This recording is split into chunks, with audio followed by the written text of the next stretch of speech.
Hello అండి, I'm doctor Keerthi, fertility expert 49 hospital Vizag branch నుంచి మాట్లాడుతున్నాను.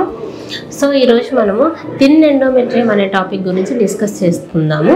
సో చాలామంది ఇన్ఫర్టిలిటీ కపుల్స్ మా దగ్గరకు వచ్చి మా గర్భసంచి లేయర్ చాలా పలుచగా ఉందని చెప్పారు. సో దీనికి గల రీజన్స్ ఏంటి అని చెప్పి అడుగుతూ ఉంటారు, అండ్ దీనికి గల ట్రీట్మెంట్స్ ఏంటి అని చాలామంది అడుగుతూ ఉంటారు.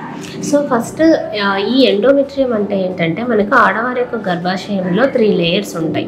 సో ఈ ఎండోమెట్రియం అనే లేయర్లోనే మనకు బేబీ యొక్క ఇంప్లాంటేషన్ అనేది జరుగుతుంది. సో ఇది చాలా ఇంపార్టెంట్ లేయర్ అనమాట.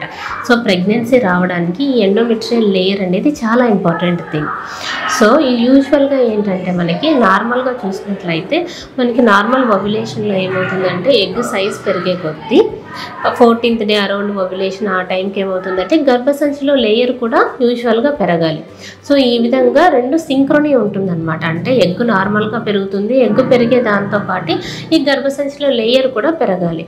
యూజువల్గా అంటే మినిమం మనకి ఒక 7 సెంటీమీటర్స్ దాని అబోవ్ ఉంటే మనకు ప్రెగ్నెన్సీ ఛాన్సెస్ ఎక్కువ ఉంటాయి అన్నట్లు అనమాట.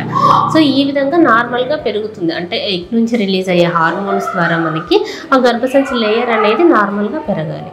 బట్ కొంతమంది పేషెంట్స్కి ఏంటంటే ఆ ఎండోమెట్రియల్ లేయర్ అనేది సరిగా పెరగదు. సో దీనికి గల కారణాలు ఏంటంటే ఫస్ట్ థింగ్ ఏంటంటే ఇన్ఫెక్షన్. కొంతమందికి ఏంటంటే క్రానిక్ ఎండోమెట్రైటిస్ అనే ఈ ఎండోమెట్రియంలో కొంతమందికి ఇన్ఫెక్షన్ తాలూకా ఫీచర్స్ ఉంటాయి. సో ఇటువంటి వాళ్ళకి ఏంటంటే మనకు లేయర్ అనేది సరిగ్గా పెరగదు.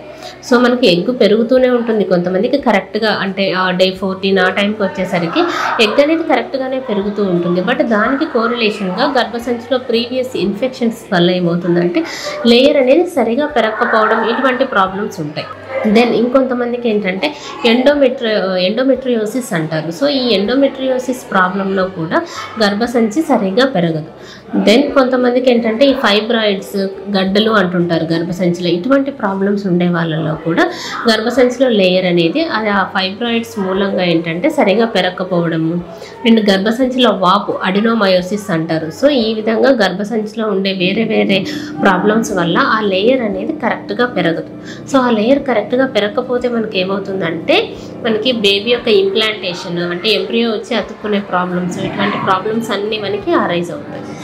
సో ఇటువంటి ప్రాబ్లమ్స్ ఉన్నాయి అని మనము ఎలా ఐడెంటిఫై చేయాలి అంటే యూజువల్గా మనకి ఫస్ట్ థింగ్ ఏంటంటే స్కాన్లోనే దీన్ని మనం ఐడెంటిఫై చేస్తాం. దీనికి రిలేటెడ్ ఫీచర్స్ అంటూ కొంతమందికి మాత్రమే డేట్ వచ్చినప్పుడు బ్లీడింగ్ కొంచెం తక్కువ అవ్వడం అలాంటి ఫీచర్స్ కొంతమందిలో ఉండొచ్చు. బట్ మెయిన్గా ఏంటంటే మనకు స్కాన్లో చూసుకున్నప్పుడు ఫాలిక్యులర్ స్టడీస్ చేసేటప్పుడు కానీ మీరు IUI ట్రీట్మెంట్స్కి అలా వెళ్ళినప్పుడు ఇలా ఫాలిక్యులర్ స్టడీస్ చేసినప్పుడు కానీ లేదంటే డ్యూరింగ్ IVF ట్రీట్మెంట్లో కానీ సో మనం స్కాన్లో చూసినప్పుడు మనకు అనుకున్నంత లేయర్ పెరగకపోవడం అనేది తెలుస్తుంది. సో అప్పుడు ఏంటంటే మనము ఒకటి బేసిక్ థింగ్ హిస్ట్రోస్కోపీ అనే పరీక్ష చేస్తారు డాక్టర్ మీకు. సో ఈ హిస్ట్రోస్కోపీ చేసినప్పుడు ఏంటంటే ఇటువంటి ఫర్ ఎగ్జాంపుల్ ఈ ఇన్ఫెక్షన్ కన్నా ప్రీవియస్గా ఉన్నట్లయితే ఈ ఇన్ఫెక్షన్ తాలూకా ఫీచర్స్ ఏమైనా ఉన్నాయా, కొన్ని అతుకులు ఏమైనా ఉన్నాయా, ఇటువంటి ప్రాబ్లమ్స్ ఏమైనా ఉన్నట్లయితే మనకి వాటిని కొంచెం మటుకు క్లియర్ చేయడం జరుగుతుంది. సో ఈ విధంగా ఫస్ట్ మనకి ఏ కారణాలు ఈ కారణాల వల్ల మనకి గర్భసంచి పొర అనేది పలుచనవుతుంది. సో ఫస్ట్ దేనివల్ల ప్రాబ్లం ఉందో మనం ఐడెంటిఫై చేసినట్లయితే దానికి గల ట్రీట్మెంట్ మనం సజెస్ట్ చేయొచ్చు. Thank you.